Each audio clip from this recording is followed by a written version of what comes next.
Hello friends, welcome to प्रोडी explain. आज मैं एक्सप्लेन करूंगी एफ और थाई वर्जन का पार्ट 10। अब तक हमने देखा कोरिया थाइम को उसके बोलने को कहती है। थाइम उससे बहुत रिक्वेस्ट करता है पर फिर भी वो नहीं मानती। असलियत में कोरिया थाइम को ट्रबल में नहीं डालना चाहती, इसीलिए वो थाइम को बोलने का डिसाइड करती है और थाइम लीता से मिलने जाता है। लीता कंफ्यूज थी कि थाइम उसे मिलने क्यों आया है। अब आगे हम कैनिंग को देखते हैं जो फ्लावर शॉप पे थी। वहाँ उसके ओनर और कैनिंग दोनों बारिश के मौसम के कारण परेशान थे, क्योंकि ज्यादा बारिश के कारण उनके ऑर्डर्स आना कम हो सकते थे। वहाँ ओनर कहते हैं 1 साल बीत गए, पता भी नहीं चला। कैनिंग, ये टीनेजर के दिन बहुत ही प्रीशियस होते हैं, इसे खुलकर एंजॉय करो, क्योंकि बाद में हमारे पास सिर्फ इसकी यादें होती है। कैनिंग कहती है मैं कंफ्यूज हूँ, मैं क्या करूँ, हमें एहसास भी नहीं होता और हमारी एक छोटी सी मिस्टेक इतनी बड़ी बन जाती है कि हम उसे कंट्रोल भी नहीं कर पाते।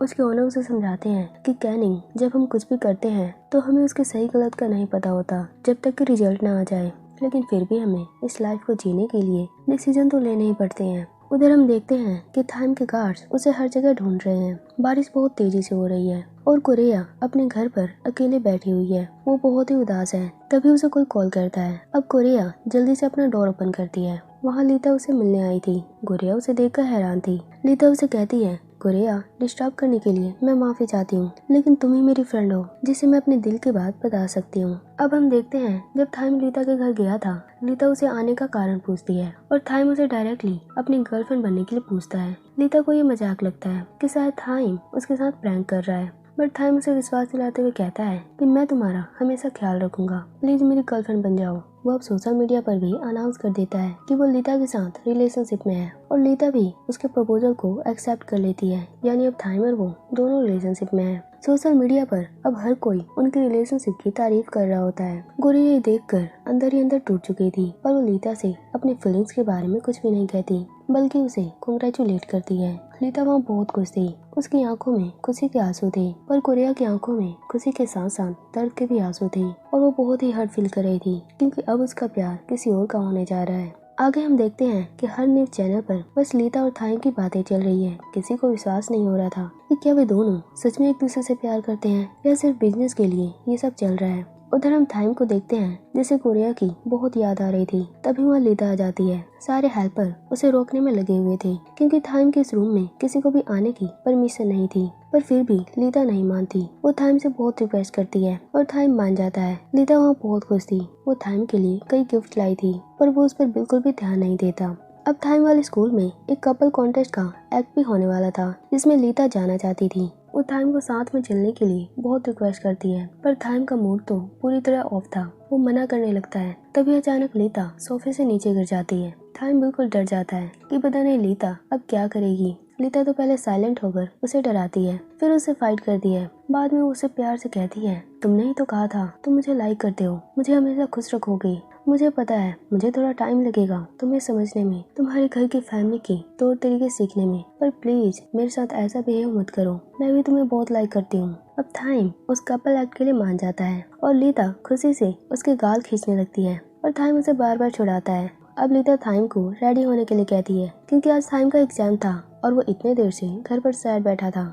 थाइम हैरान था कि एग्जाम वाली बात लीता को कैसे पता। लीता बताती है ये सब तो मैंने मैथस से पूछा। फ्लैशबैक में हम देखते हैं कि लीता मैथस के पास जाती है। उस टाइम मैथस अपनी गर्लफ्रेंड के साथ था। वो बहुत ही खुश दिख रहा था। तभी लीता उसे अपनी तरफ खींचती है। मैथस उसे देखकर बिल्कुल शौक था। लीता कहती है मुझे थाइम के बारे में जानना है, उसे क्या पसंद है और क्या नहीं। मैथस उसे साफ साफ मना कर देता है थाइम के बारे में बताने से, कि मैं अपने दोस्त को मुसीबत में नहीं डालूंगा, तुम बिल्कुल क्रेजी हो, थाइम के पीछे पड़ी हुई हो। अब वो जाने ही वाला था, तभी लीता वहाँ अपना ड्रामा चालू कर देती है। वो रोते हुए कहती है तुम कितने बेकार इंसान हो, मुझे प्रेग्नेंट करके अपनी जिम्मेदारियों से भाग रहे हो, तुम्हारे अंदर बिल्कुल भी दया नहीं है। अब मेरे बाद उन गर्ल्स के पीछे पड़े हो, उनके साथ भी ऐसा करोगे। मैथस उसके ड्रामे से पूरा परेशान हो गया था। वो गर्ल्स भी मैथस को गलत समझ लेती है और वहाँ से चली जाती है। अब मजबूरी में मैथस लीता को थाइम के बारे में सब कुछ बता देता है जो वो जानना चाहती थी। ये सब जानकर क्या उन मैथस को और डांटता है कि तुमने लीता को थाइम के बारे में क्यों बताया, तुम उसकी टीम में हो या कोरिया की।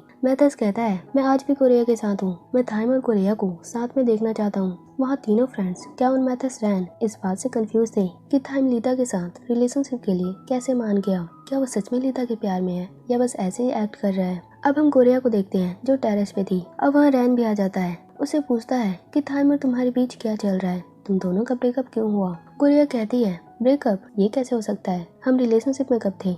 अब गुड़िया अपने पेरेंट्स की वीडियो देखती है जो अपने होम टाउन में अपने फसलों की कटाई कर रहे थे। वे गुड़िया को वहाँ की बहुत सारी चीज बताते हैं। गुड़िया वो वीडियो देखकर अपनी फैमिली की मुस्कुराहट देखकर बहुत खुश होती है।